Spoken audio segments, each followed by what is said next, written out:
আমরা আরও কথা শুনবো। আমাদের সাথে দর্শক আছেন। প্রিয় দর্শক কে আছেন আমাদের সাথে? জি, আসসালামু আলাইকুম। ওয়ালাইকুম সালাম ওয়া রাহমাতুল্লাহ। আমি একটা প্রশ্ন করতে চাচ্ছি। এখন আমার দুই মেয়ে, আমার যে সম্পদ আছে দুই মেয়ের নামে লিখে দিতে পারবো কিনা? জি, এটুকুই। আমার দাদার সম্পত্তি আছে, তাদের আমি বাচ্চাদের দেবো, কিন্তু আমার অর্জিত যতটুকু আছে ততটুকুর কথাই বলছি আর কি। ঠিক আছে, আমরা জানবো ইনশাআল্লাহ। তাহলে আপনি থাকুন আমাদের সাথে। মোহতারাম, টেলিফোনে আমাদের এক দর্শক জানতে চাচ্ছেন যে তার যে সম্পত্তি আছে, অর্জিত সম্পদ, এটি তার মেয়েদের নামে দিতে পারেন কিনা। সেই সাথে তিনি এটাও জানতে চাচ্ছেন যে তার বাবার থেকে পাওয়া, অর্থাৎ এই মেয়েদের দাদার নামে পক্ষ থেকে যে সম্পত্তি পাওয়া আছে, এই সম্পদ সঠিকভাবেই সকল হকদারদের মাঝে বন্টন হওয়ার ব্যাপারে তিনি নিশ্চিত করেছেন, কিন্তু তার ব্যক্তিগত যে সম্পদগুলো আছে, অর্জিত সম্পদ, সেটি আসলে তার দুই মেয়েকে দিতে যাচ্ছেন। আসলে এই সম্পদের মধ্যে কোনো ভাগ আছে কিনা, অর্থাৎ বা কোনো তারতম্য আছে কিনা? নিজেরটা একরকম হুকুম, আবার তার বাবার থেকে পাওয়াটা সম্পদের একরকম হুকুম, ইসলাম কি বলে? যে অত্যন্ত গুরুত্বপূর্ণ, জীবন ঘনিষ্ঠ আমাদের এই সম্পদের বন্টন নিয়ে আমাদের অনেকের প্রশ্ন এবং অনেকে এই ব্যাপারে উদাসীন। কোরআন হাদিস আমাদেরকে এমন কোনো বিষয় জীবনের বাদ দেয়নি যে বিষয়টা আমাদের গুরুত্বপূর্ণ। সব বিষয়ে কোরআন হাদিস পরিষ্কার কথা বলেছে, পরিষ্কার সিদ্ধান্ত দিয়েছে।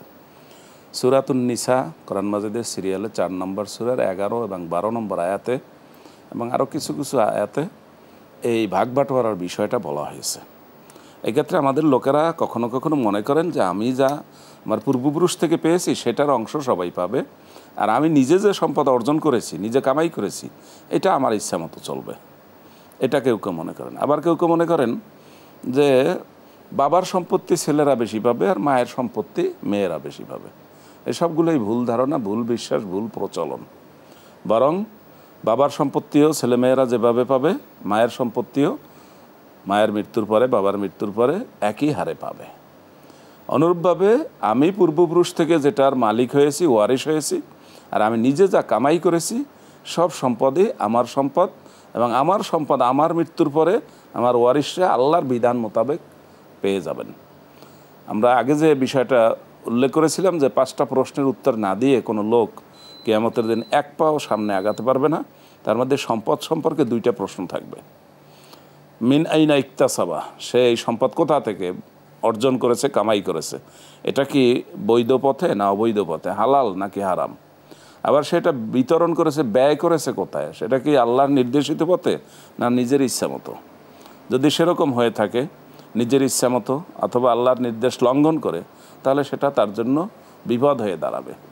কারণ সম্পদ উপার্জনের বিধানও আল্লাহ দিয়েছেন, সম্পদ ব্যয়ের বিধানও আল্লাহ দিয়েছেন। এই বিধানের বাইরে তাকে কিছু করার সুযোগ নেই, কারণ সম্পদের মূল মালিক আল্লাহ। আল্লাহ সকল সম্পদটাই আসলে শরীয়ভাবে বন্টন হওয়া উচিত। হ্যাঁ, শরীয়ভাবে বন্টন হবে, এবং সম্পদের মূল মালিক আল্লাহ। আল্লাহ যেখানেই সম্পদের কথা বলছেন সেখানেই বলেছেন অমিম্মা রাযাকনাকুম, আমি তোমাদেরকে যে রিজিক দিয়েছি সেইটা তুমি কিভাবে অর্জন করেছো আর কিভাবে ব্যয় করেছো, এইটার ব্যাপারে তোমাকে প্রশ্ন করা হবে।